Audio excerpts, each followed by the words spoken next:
Hello and welcome to the Storytelling with Puck podcast. We will, as always, start with a story. I want to tell you a short story about an episode in Newfoundland where I grew up and which I still love and visit often.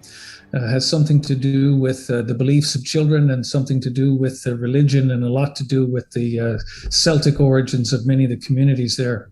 So my mother, who is now in her 95th year, was as a young girl of about 12 or 13, coming home from a dance with her two sisters, walking along a country road to where they lived with her mom and dad, very devout Church of England gentleman that he was, and noticed in the late of a winter evening fairies dancing on the lawn not so far from the road where they were walking. My two aunts are quite courageous when things of the spectral world appear. My mom, not so much. And so she wanted to race home and tell their father about the fairies dancing in the meadow. My two aunts wished to explore them, but my mom prevailed, and all three young girls raced home, two of them delighted, one of them in a tizzy about the beings that they had seen, often heard about, but never witnessed, not so far away. My grandfather, greatly intrigued, said, "Let's go see." And so, much to my mother's disgust, dragged her and the two sisters, both more anxious than her, to see what they were sure were supernatural beings not so very far from their house. And he dragged all three young girls down across the meadow of a winter's evening, crunching the snow on their way to see what two of the three girls were sure would be something great. And one of the three was sure would be something awful, probably something that would steal her, never to be seen again from rural Newfoundland. And as they got closer, the hearts of two of the young ladies sank, and the hearts of one, my mother, rose, when the fairies turned out to be stunted juniper trees on the marsh, dancing back and forth in the wind with the moonlight glinting off the frozen limbs and glitter that was on them. There was an object lesson in there for everybody, but not least my grandfather, who convinced, at least for a few moments, my mother not to be afraid of things that she had seen or not and couldn't understand. It's one of a lot of stories that have been passed down to us over the years about encounters with what we would call tokens or ghosts, or my grandfather was a sailor, and so members of ship's companies lost in gale force winds. But that one I always thought was wonderful. Nobody entirely satisfied with the experience, except perhaps my granddad. At least he had a good time, Dean. It's a wonderful story. Thank you so much for sharing it. Now, I genuinely cannot wait to find out more about you, and we'll dig into that story a little bit more too. But before we do, let's have a quick introduction to the podcast. You're listening to Storytelling with Puck, the podcast designed to show the power of stories in life and in business. Stories connect us on a deeper level, which is why we'll be sharing, chatting about, and feeling the impact they have on every one of us.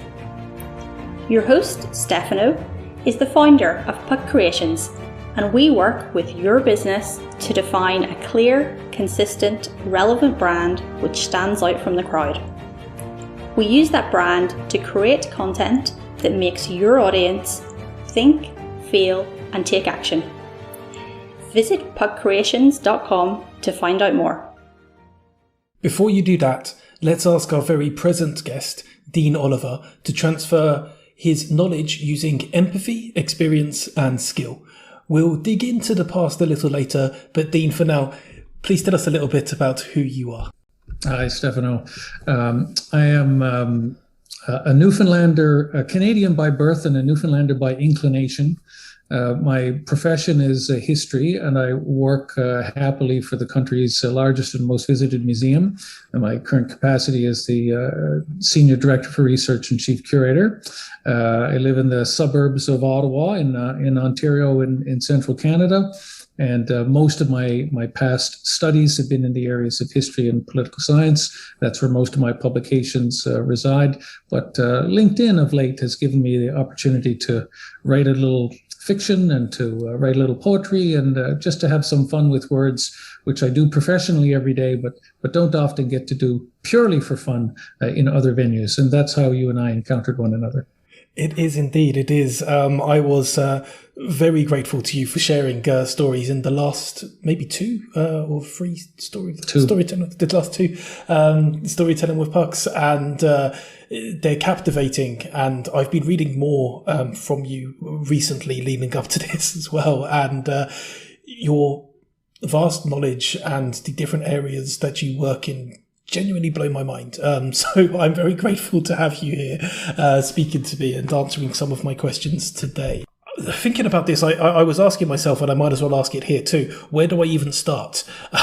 Because as somebody who does what you do and focuses in the areas that you focus on, my question is, everything has a past. Mm-hmm. I read that you put on an exhibition fairly recently about the Afghan war. There's a lot going on about that right now, and there was even more going on about that. The actual war was taking place when you put on the exhibition. Mm-hmm. So how do you choose what to exhibit, what to research, and when to exhibit? Well, we could occupy the rest of the podcast just with me answering 2% of that question, which is a great one. The first thing I would say is that there's a process in our institution and in all institutions for picking what stories you do. Choosing stories for museums is just like choosing things to go in the collections, is amongst the most responsible and serious things that one does. You bear the weight of responsibility for storytelling, regardless of which one you choose. So choose well.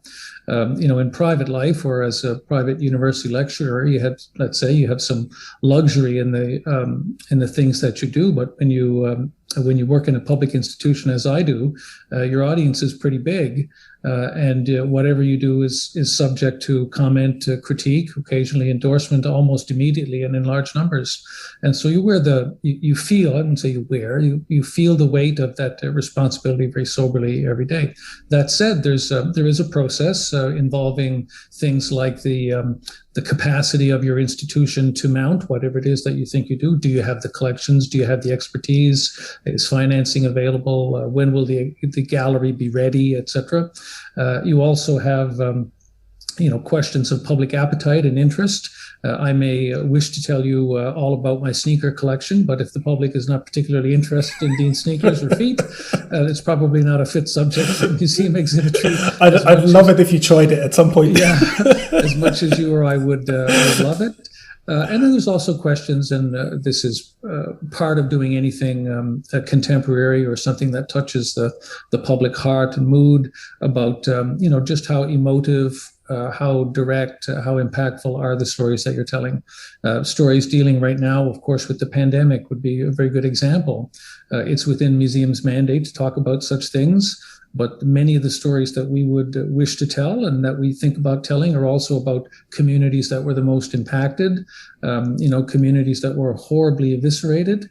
And so there's a quotient of empathy and sensitivity in retelling those that would involve perhaps re-traumatizing people. Similar for stories of genocide or Holocaust or contemporary war. And Afghanistan, when we did that one about a decade-ish ago, and that was one of those stories. It was an active war at the time. More than 70 Canadians had died, and the responsibility of telling someone else's narrative and engaging third parties in that narrative is both the privilege and the challenge of working in any aspect of public culture. That's a great answer. You lead me on to another question, which is regarding the narratives, regarding the different points of view that people have that you mentioned. The war in Afghanistan has such human emphasis behind it, such human cost, and it also has political power on every side, and it has, and always will, I think, divide opinion. how do you balance that when you are sharing information and stories, and how do you either choose a side or make sure you purposely don't choose a side, if that makes sense? No, it makes perfect sense. I mean, the glib answer is slowly and very carefully, but there is there is a longer answer. Of course, part of it is museological. Using the or if we weren't a museum, if I were a journalist answering the question, I'd have a similar set of professional guidelines and barometers to use. But the essence of your question is about I think twofold. One is about the possibly conflicting narratives. I mean, wars in particular are the things over which we feel strongly enough that we're prepared to die. Or some of us are prepared to die. It's no surprise, therefore, that the stories are, visceral, raw, and conflictual. So that's one part of the question. And another part of the question is, how do you tell stories about such things with potentially incomplete or conflicting information? I believe this, you believe that. If you and I both witness an accident on a street corner, the police interview us both because we've seen it differently, understand it differently, think there are different causes of it. And the more complex the human endeavor, the more perspectives there are likely to be brought to bear on it. And so there is a very simple answer to the question is you try to find as many perspectives on the event as close to the event itself so that you form an holistic picture of it, even though many of those stories may be conflictual, overlapping, incomplete. And then you deploy professional expertise, storytellers, exhibit builders, interpreters, educators, oral historians, or people skilled in oral history technique to begin to put together the story as a bit of a mosaic to recreate it in real time. And all of that overlain with what is perhaps the most difficult thing of all is to take stories that may be vastly dissimilar in terms of what your or my lived experience might be, and make them accessible physically, emotionally, and intellectually to people who've never lived them. I've never been there. I never survived a concentration camp or lived in one, but I've done exhibitions on the Holocaust. I've never been to Rwanda, but I've talked about that. I have never been an Indigenous person in Canada or an interned Ukrainian in wartime, but we've told stories about all of those things. And then you both sample in advance what people's knowledge and expectations are, and potential touch points, opportunities as you're building the storyline or the narrative. And then you talk to them fairly rigorously and relentlessly, both throughout and afterward, to see how your story was received. And it's always possible. Sometimes you don't know till it happens, that you lay an egg, that you've done something insensitive or wrong or incomplete. And part of the job of any public cultural figure is to realize with some humility that this is going to be true more often than not, certainly more often than you'd like. And part of the reason that all museums, even the biggest, are works in progress, is that all of these stories, even the oldest ones, if you think of museums based on archaeology, anthropology, ethnology, are always changing. Knowledge is always changing. And so we make good, educated guesses about what we collect and how inclusive we think the story is, but in all sorts of ways, academically, practically, technologically, the screens that we print on or the spaces that we fill are always changing. For us, perhaps one of the more dramatic, helpful, and positive ones in recent years for us, I mean museums of history, is how we treat of the stories of Indigenous people. Mm-hmm. This is a massive storytelling change, a massive cultural change, all of it long overdue, most of it positive, and all of it very challenging and difficult. Let's talk about that a bit more, actually, because that is, as you say, an incredibly raw and emotive subject right now. Mm-hmm. But it's such an important one too. I read something you wrote about learning history at school and the kind of textbooks that you're given and the kind of ideas that you're given at school. Mm. The cliche with a semblance of truth idea that history is written by the victor. Mm-hmm. And that seems to pass through the school to a degree. And you recommended a book which I've never read and I've now forgotten the name of, which is Lies My Teacher Told Me. Lies My Teacher Told Me. James Long. Yeah. I'm going to have to pick that up and read it because it sounds extremely interesting and also pertinent. to what we're talking about now, because I think that relationship to the subject of Indigenous people and the idea of what we're taught and the idea of the truth, I think differs hugely. And how do you approach making sure that you're looking for the truth? I mean, you've kind of explained that with your previous answer, but at this moment, what are you doing specifically with this subject area? Also, a very good question. I would tweak very slightly, I think, Stefano, the answer, the kind of tongue-in-cheek answer, history written by the victors. I think more, that's certainly true of histories of conflict. I think, we do a very good job of writing the enemy out of existence, and largely out of existence, and assuming everything we did was, from high-minded motives and did nothing wrong, never committed a war crime. Sometimes that's true, but often it's not. But I think, generally speaking, history is written by the powerful. And the act of, as you very well know, the act of recording stories is an exercise of power. And so, you do it in part to excuse your own behavior in real time. We launched this invasion. We created this public policy. We wrote these books, et cetera, and thank God we did. Look how wonderful we were. But that magnified, over time through the presence of colonial powers, and the role in the fates of indigenous societies, it becomes the historical record, which is the one that, unfortunately, is the one that you and I probably remember, with the school texts with the pink faces in the maps, front and back. Thank God for the British Empire was essentially the case, and the same would have been true if you're in France or Germany or any place else. So the challenge is to, of course, it was an historical fact that these empires did what they did, went where they went, fought where they fought, colonized and victimized. Other things they did too, trade and educational institutions they created.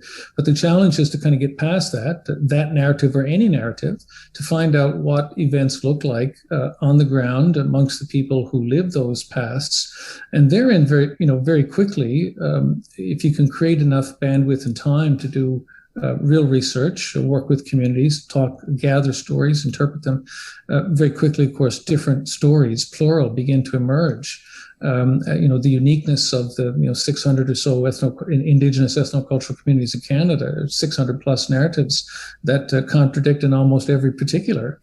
The narrative of nothing was here, and then the French came, and then the English came and conquered the French. Bob's your uncle, you have Canada. And so the complexity and richness of those narratives are ones which only now and quite incompletely, I think, are being recognized by educational institutions, post-secondary and below, by the political narrative of Canada, certainly by the social policy and other narrative. And the same is true, multiplied across the full range and complexity of polities everywhere. But history is a process of the justification of the powerful. I don't know what other way to say it. When you read the history of the Second World War, it's no different than the history of the Second Afghan War, the Second South African War. You'll find similar narratives emerging, and oftentimes really courageous scholars, popularizers, journalists, or others, social activists, fighting, clawing, struggling to allow those other narratives to emerge. It can be really, really difficult for all sorts of reasons, not least of them financial and political, for those stories to gain purchase.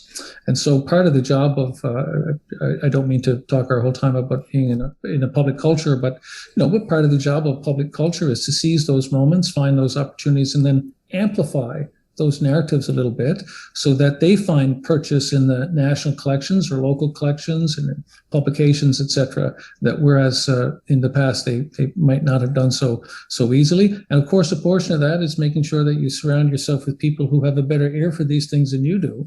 I joke sometimes that the only good thing I hope to leave behind is better people than me in museums, and they'll do the things that maybe, if I'm lucky on my best day, I'll have imagined, but they will have changed and reshaped narratives in ways that my generation can't, and probably wouldn't have had the credibility to, even if we tried. You started that answer talking about stories of the powerful, and I completely agree, by the way. Not that I have any authority on the subject, but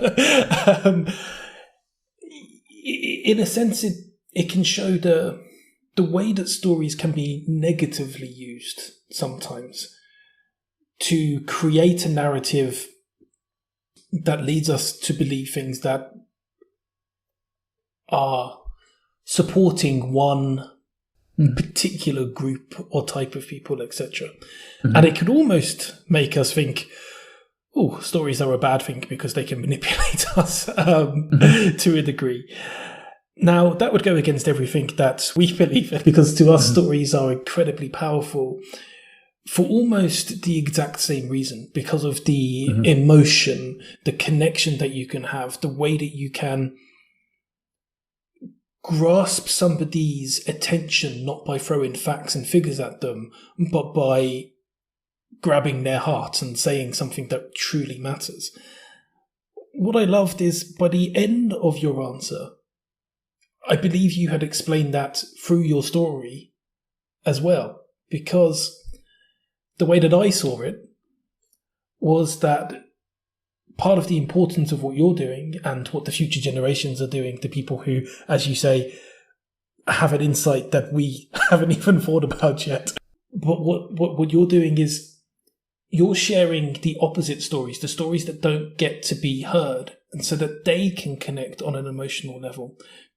Because if we just shared facts and figures, as is often the case, if we just say, or have a look at the number of indigenous people who have X, have a look at the number of wars that have happened because of Y, and don't share stories, sometimes I think it can very easily go over our heads and we completely ignore it.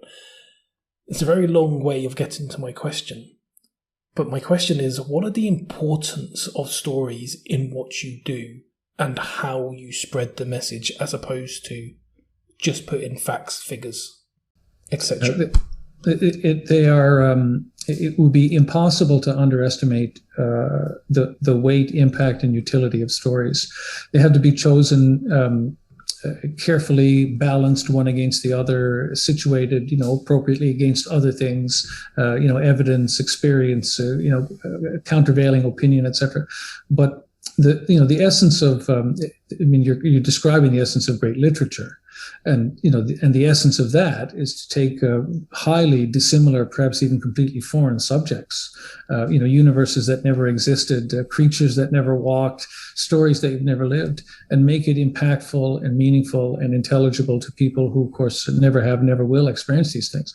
And so part of the, the essence of good historical storytelling or political storytelling or even journalism is to take a story that transcends these things, allows you to leap laterally from subject to subject, time to time, country to country, gender to gender, and make it meaningful for as many people as possible within the audience. And so this is I don't know that in museological terms this is quite a revolution, but it certainly moves that way, that we're moving from as a sector, from monologic conversations where we tell you the 1066 and all that, to engaging you with stories about people who but for the grace of God were just like you, and who encountered things like fear or grief, who did things that were heroic or cowardly, that had lived lives that were interesting and famous, or interesting and dull, and that these stories had value. And from these things, you can see your own human existence. And so that's the essence of good literature. When Tolstoy says every happy family is the same, but unhappy families are each unique in their own ways, you think, yes, I get it. It doesn't matter what follows. But there's an insight into the human condition, the uniqueness and the idiosyncrasy of sadness or hunger or grief. And that's what good storytelling, even in history, does. It's why, you or I might not know the first thing about British politics, but if we pick up a really good biography of someone who was impactful, whether activist or a member of parliament or prime minister, we can read it with profit and find in the story and the ways in which they're trotted out lessons to live by, things to mark or to marvel at or laugh with. It's why the likes of, the David Lodges of the world will be around long after the Dean Olivers, because they've taken these stories and made them timeless. And, I don't need to be in the British Museum in the 1950s to understand exactly what British Museum is Falling Down is all about. If immersing in these stories, if we're taking them in, and if we're becoming part of the narrative as we're reading it, of these great politicians, of these great activists, etc. Is there a lesson in how we absorb stories, in what we allow ourselves to get caught up in, I guess? Sometimes it's not about allowing ourselves, I guess it just happens. And how we then decompose them and understand bias a little bit better in the way that you were talking about you have to do and journalists have to do. What about as a consumer of these things?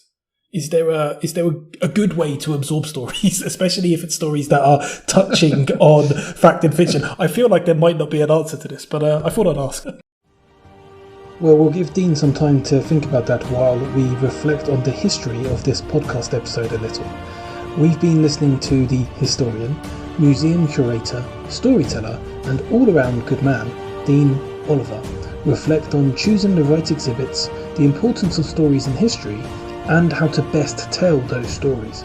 Before the end of this episode, which will as always conclude with a story from Puck Creations, we'll find out about the importance of mission, fairies, and the best place to find Dean should you need him. Okay, let's see if Dean has an answer to the question of absorbing stories. Well, there may be many answers. I'm not sure I have any of them. I mean, there's I think it was Nicholas Basbanes who the title of whose book was, Every Book is Reader. And so I think there's a little bit of that. There's a very high level of uniqueness that every exchange between the story and the story consumer is a little bit different, is a little sui generis. But I think there are lessons in it for how we might read, how we might consume, and for those of us who might want to assist in people reading or consuming or encountering. But that responsibility, I think, is perhaps a little bigger than just the storyteller. It resides in other areas, one of them being full-on education. Mm-hmm. And if you talk to people about the way in which experience, whether past or contemporary experience, is conveyed and the lessons of that conveyance, I think there's a fairly general sense, whether it's true or not, I'm slightly more dubious about, but fairly general sense that there's something missing in that educational connection between, the richness and marvelousness of the human world as it has existed over time, or the non-human world, and how we encounter it in educational settings. So this may be a prejudice on my part, but I think the gap between possibility and actuality is greatest in the educational realm, maybe, and certainly greater than it is in the literary form, probably greater than it is in poetry, and I also think probably greater than it is in consuming of public culture. But from our perspective, the storytelling perspective, I mean, there's all kinds of lessons and guideposts in there. They're constantly changing.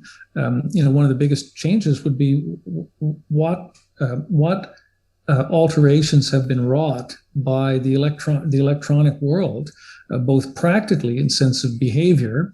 How you encounter information now is likely not how your dad encountered information, not how your granddad encountered it, but perhaps also even physiologically.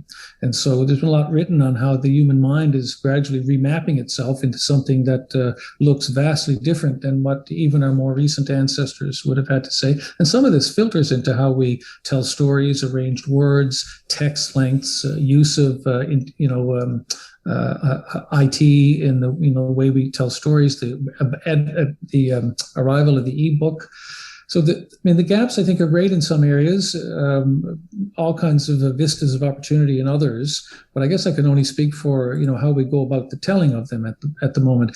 We are, as a minor aside, Stefano, we're blessed with in our organization with a full-time person who studies things crudely defined as visitor experience, and essentially she at a very sophisticated level, she surveys things like attitudes, opinions, reactions, etc. And so we have a kind of constant stream of information coming to us through her and her networks and what's called visitor studies of how these things are changing and morphing, and how they may be different even from subject to subject. And so if you think of a nature museum and the kinds of things that are motivating the people who would want to, explore the flora and fauna of the world and animal habitat, etc., versus those who perhaps are more motivated by human stories of a human migration or conflict or poverty, etc. And even there, within the same arc of memory and understanding, perhaps even within the same family group of visitors, there are different gaps to be explored and opportunities created. It's fascinating in our work, and if I look at a slightly longer perspective, say 25 to 50 years, I can see that there have been massive changes in how stories are thought about, chosen, and presented.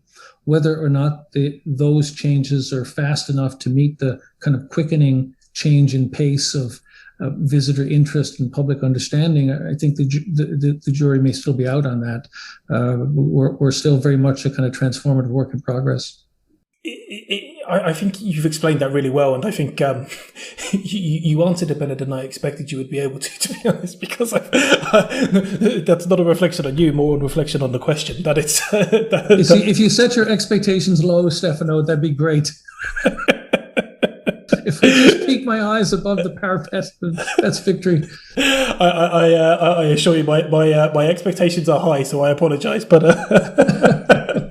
but it's fascinating that you have somebody assessing the people who are almost assessing you. Yes, very much so. But it's also really important. It's something that happens in the online world all the time. There's a lot of automatic ways of assessing analytics. That's how a lot of these companies are growing, is they are seeing what users are doing. It's the user interface. But to have a real life version of that, it is extremely important, I think, to be able to gather an understanding. But it leads me to a different question, because sometimes with the analytics of a user interface online, the reason that they're doing this is to find the best possible way to make profit out of people. With the work that you do at the museum, I read something that you wrote about when you first got into the industry. The idea of getting into it was just for a job. It wasn't necessarily to do anything spectacular. But tell me a little bit more about how, maybe you could share a story actually about how and why that motivation changed, and now what the importance of mission is in museums and further afield. Sure. I can tell you a little bit about that. I think you're referring to a few paragraphs that I wrote in the one of my online posts. It might even be in my profile on LinkedIn. And I was being quite honest. I had a few job offers 24 years ago now, and the one that promised the speediest path to a mortgage loan was a full-time employment for the government of Canada. And so that was the other paths were not taken, and that was the one that was taken. And so I really didn't have much sense of of museums having a mission at all, let alone that they would have some kind of a socially transformative mission. Something that they were endeavoring to do in the body public.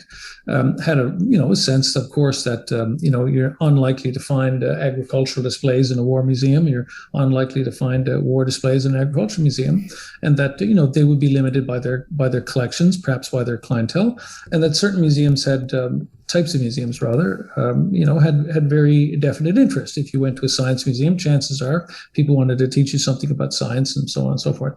But an old a colleague of mine, his name was Andy Masick, he's I think still head of the Heinz History Center in Pittsburgh, gave us a presentation in a course I attended about what's the definition of success. This is a corporate problem as much as it is a museum or any other kind of problem. What are you trying to do, and how do you know when you've done it? Which is a slightly different way of asking. What does victory look like? Andy's approach to that was to try to find out what might make a museum great. And so his answer to the question, after much study and a fair bit of travel, was that the uniqueness of the cultural proposition is that such institutions have the opportunity to change your life. and that they can reach, when done well, deeply enough into your psyche, into your sense of self-righteousness and purpose and existence, to change you in fundamental and probably positive ways. Of course, the corollary is also true. If they're done badly, or if they're put to a nefarious purpose, they may make something else out of you. But the notion that a cultural institution could be impactful enough to change lives on a meta level really was at first kind of transfixative for me, and then transformative. And I saw much of the work that I've done later. Some of it I think probably pretty boisterous and poorly received. Some of it I think quite nuanced and capable and perhaps well received, as being about that mission. A little bit of a crusader ethos, I think, seeped into me after Andy's excellent presentation, and it stayed there and it grew. And so when I was working in the War Museum for many years, part of the mission was to simply to address people on a level not of military technicality or arcana about the throw weight of ballistic missiles or the caliber of various weapons, but to talk to them about the way this blight of organized human conflict had impacted their lives. Whether they knew it when they walked into the museum or even cared very much didn't really matter. We felt our mission was to talk to them about these difficult, horrible things and how they impacted them positively, negatively, personally, regionally, and in all other ways that we could imagine. And also to make that encounter a safe space for people who didn't think very much about military history at all, probably didn't care very much about the people who made it, including me. And so things like, the connection of a military past to things like public policy or housing or pensions or disability reform, the treatment of indigenous peoples or the engagement of minorities, and all these stories were things that we explored. And then I had the privilege some years later coming over to the Museum of History, where, amongst other things, that one of the challenges was to make sure that the stories we were telling about what was quote unquote Canada included the full breadth, depth, and range of people who lived here. And, first and foremost in that narrative, even though, my predecessors had just done a simply wonderful job of designing galleries for Indigenous peoples, was to make sure that there weren't two or three parallel but separate narratives in the museum. There was one, but it was a rich one, intertwined, conflictual, combative, difficult at points to encounter. But that all of it is what makes you. And you're not always going to like what you see. It's like, you look at the mirror and you look in the mirror in the morning, your hair's out of place and you need a shave. Countries are a little bit like that. Polities are a little bit like that. You either face down honestly who you are and what you've been, or you're just deluding yourself. And so that has been, still is a bit of the crusade. And I'm very, very fortunate. I mean, I work with, in my immediate division, 35 or 40 of the smartest people on earth, and 300 or 400 more in the museum more broadly. And we engage with communities from coast to coast to coast. And believe you and me, if you don't know the answer to something, you put it on a wall in the museum. Someone tells you what the answer was, but 5 minutes after it goes up. But that's how I guess I encountered mission, that there was something that museums could do that was bigger than the walls, that extended beyond the walls, that wasn't just about the collections or the objects we held or the text that we wrote. It had something to do with, in particular, perhaps, and this may be a presentist prejudice, but in particular, I think in a world marked by change and uncertainty, kind of bifurcation and divisions of identity, conflicts over what's real, fake news. There was something about the museum mission that was authentic and real. And if done well, it could quite sensitively and usefully expose to people the multiplicity of their identity, the ways in which different things interacted in it. It's not as stupid as saying, we're all everybody and everybody is us. It's not quite that. It's that the nature of your existence is informed by a lot of things that you didn't know, but it's all relevant to you. And you know what? Much of it, if we tell the stories well, should be interesting to you. And we find it is. I'm almost in love with that mission. It's so powerful. At the same time, I sometimes would wonder if I were doing what you do, if I would struggle with it slightly because of the present world and things that are going on. Mm-hmm. Do you ever get to a point where you feel like A, it's cutting through and is being the success you want it to be, or B, that it's completely failing and you're not managing to do what you want to do with your mission? Oh, several times an hour, I think is the honest answer. And then sometimes we don't have to worry about whether we're being too morose about it. The visitor studies will show us, that we laid an egg. But that's slightly off beam of your question. And so, no, we do think about that. We try to think about, as a public, in our case, federal institution, there are some lines that we have to be very careful that we don't cross. So we're not we don't make the foreign policy of the government of Canada. We don't make its health policy. We don't decide on, immigration levels and these things. And we are deeply respectful of the democratic elective process, both locally, provincially, and federally. And so one of the hard lines for us not to cross is transgressing on the rights and privileges of those who make policy of any kind, anywhere, at any elective level of government.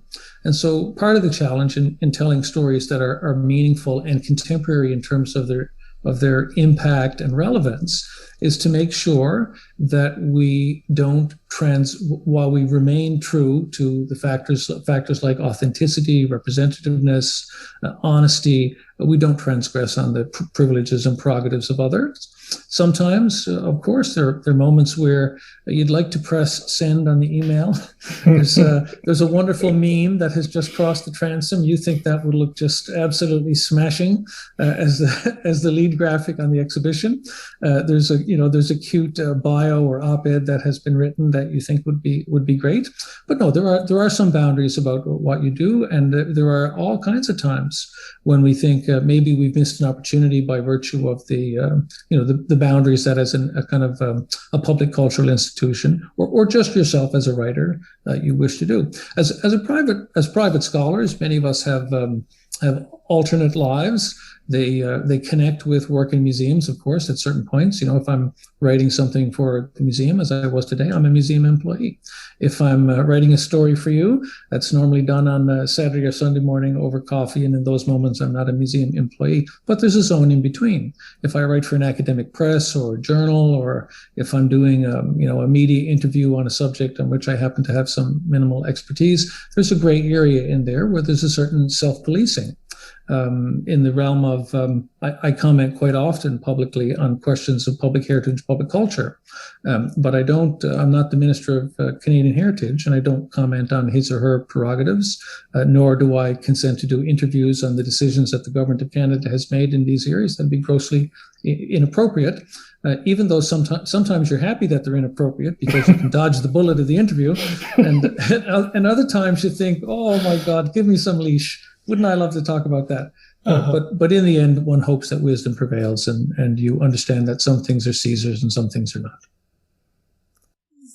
That's well said, and I take from all of that with all of the hourly the hourly worries of whether your mission is cutting through because of the boundaries, that actually the one thing that seems to keep on being processed is that you have to keep going with what you're doing, even within the boundaries that may come at you. You didn't actually say that, but that's kind of what I was taking from some of what you said there, that you know that you can't step on certain areas. You also are quite glad that you sometimes can't step into certain areas. But with all of that being said, as long as you are still cutting through to the people that you want to cut through to, and making sure that people are learning the lessons, however hard they may be, of what you are trying to teach through the museums, then actually it's still worth it, even if some things are a little bit restricted. Oh, heavens, yes. Yeah, heavens, yes. I don't want to overstate the case. The shackles on Gulliver are fairly minimal and easily broken. And so the kinds of things and the moments in which those kinds of things are best not spoken about are very minimal. I mean, the rest the vastness of human history is open to us for comment. Almost all of it, provided we started out talking about how stories get selected. And so, provided we have bandwidth and expertise and collections and opportunity, and the stories are meaningful and relevant to our audience and important enough for us to wish to invest in, all those things are possible. And so the kind of galaxy of possibility is pretty vast. The number of things that wisdom in policy and experience would guard us against is pretty narrow, and most days not particularly encumbering one way or the other.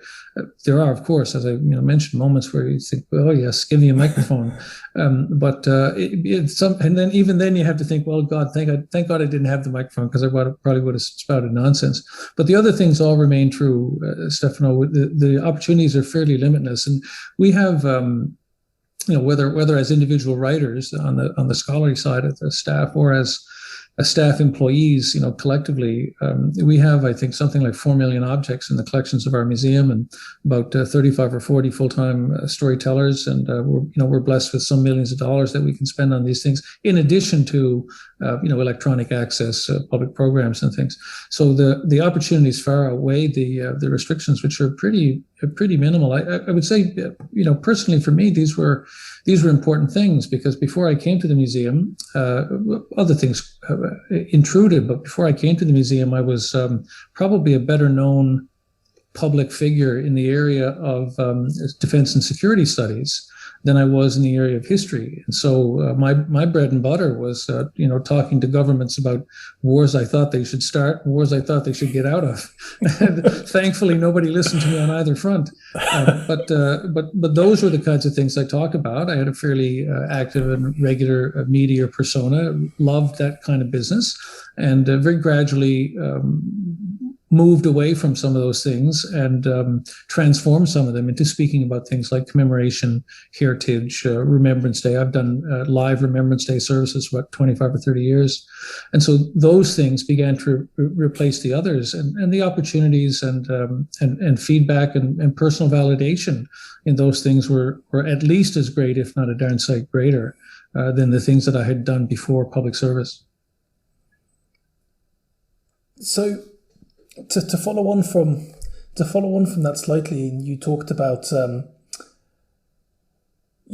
writing for personal joy as well, and you talked about that at the very beginning, and that's the story that you started with about fairies and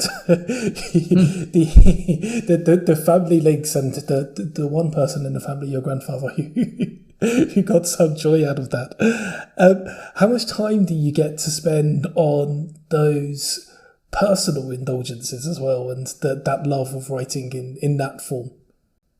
Not as much as I'd like, but more than in past years. And so only in the last 2 or 3 years, as one's mortality clock ticks on, and retirement from active public service looms, I've spent a little bit more time mostly ransacking and plagiarizing the memories and stories of my parents and grandparents, and using some of those, which are just so all true, every word of it all true, and so lovely, and then using that as a kind of way to explore kind of my pride in being from Newfoundland and the wonder of growing up there. I lived in a city, but the wilderness was all around, and the world was filled with stories of might and magic, and Camelot was read to us aloud, and we camped every weekend and went trout fishing every chance. Every time it wasn't raining, we were by the side of a pond. So all of those stories informed things, and I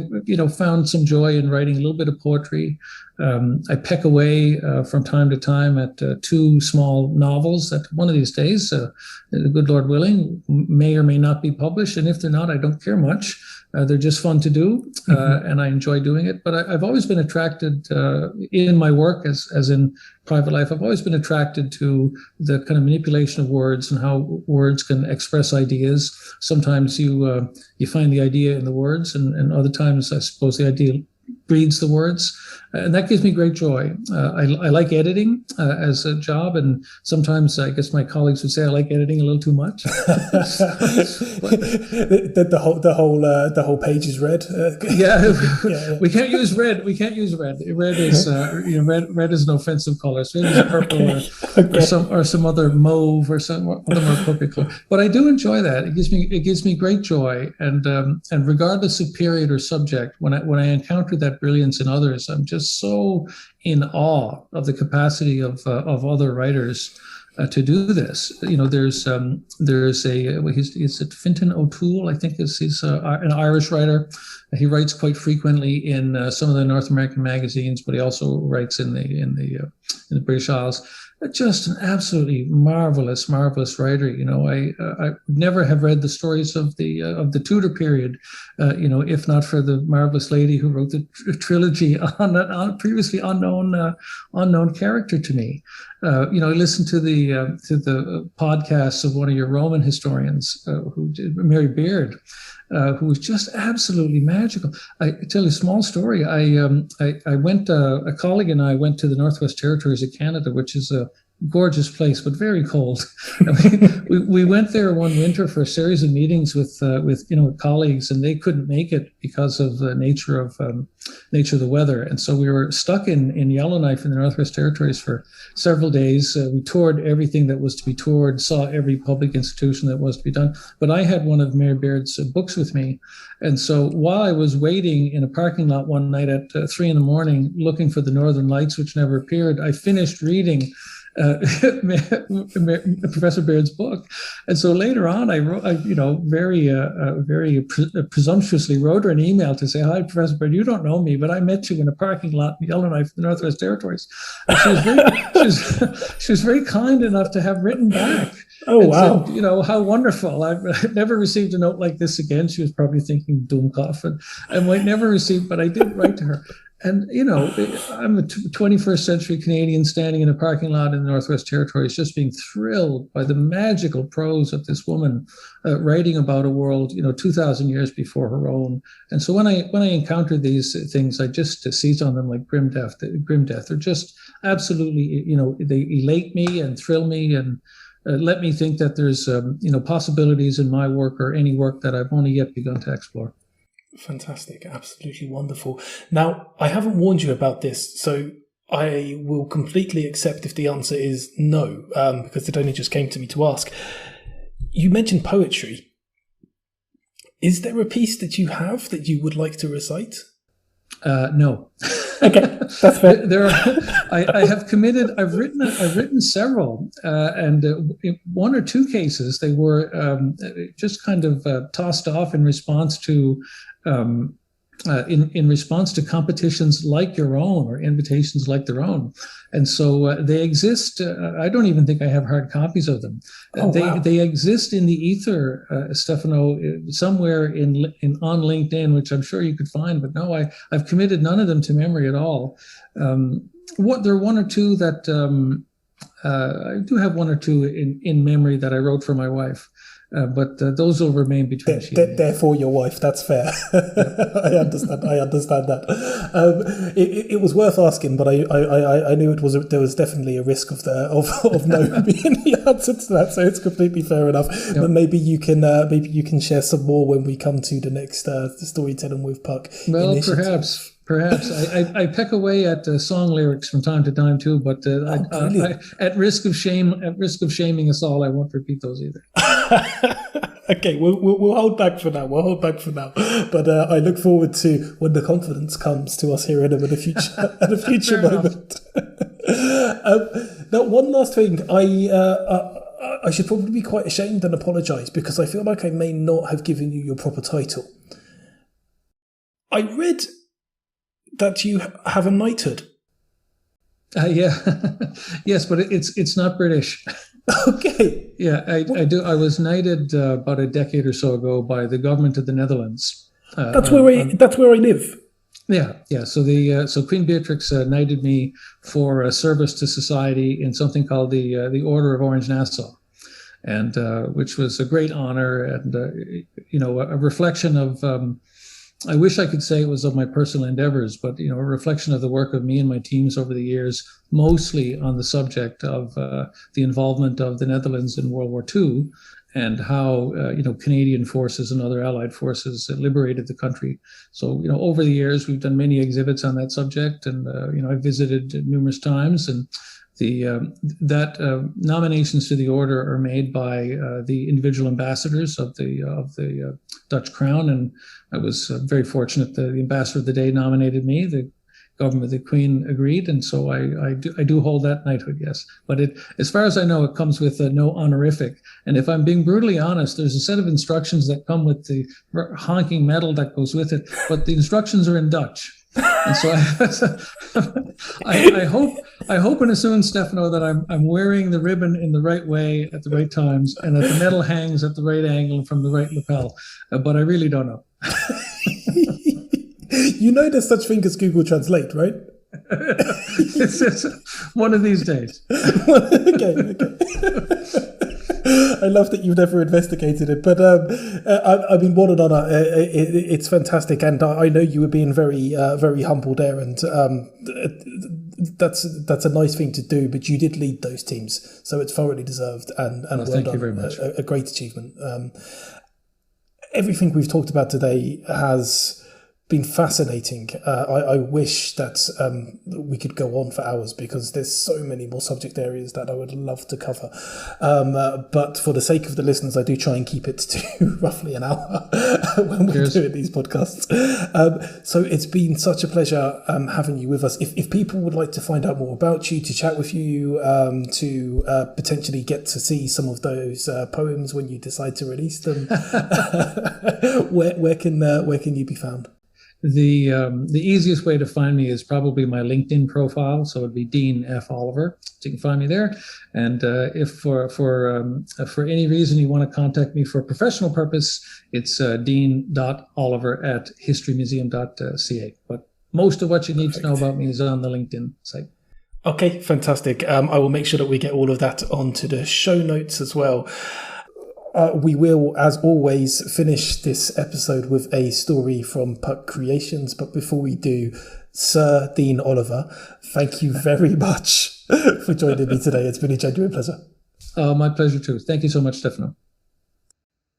I like the way the day looks at night. I don't mind the drinking. I quite like the lights. I don't mind the clinking. I could do without the fights. I don't mind the shouting.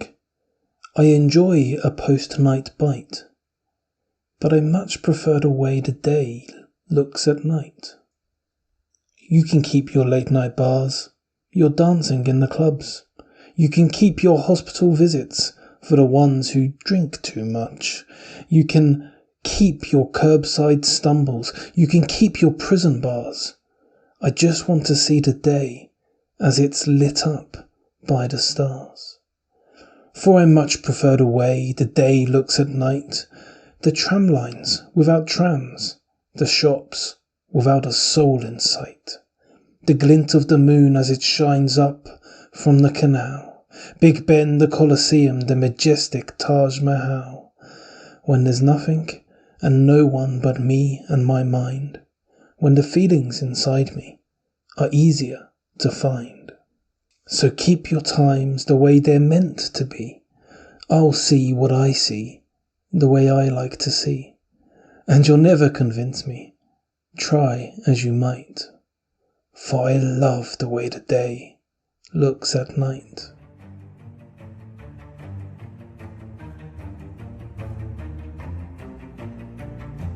You've just been listening to the Storytelling with Puck podcast. We'll be back very soon, so make sure you subscribe and catch up on any of the episodes you've missed.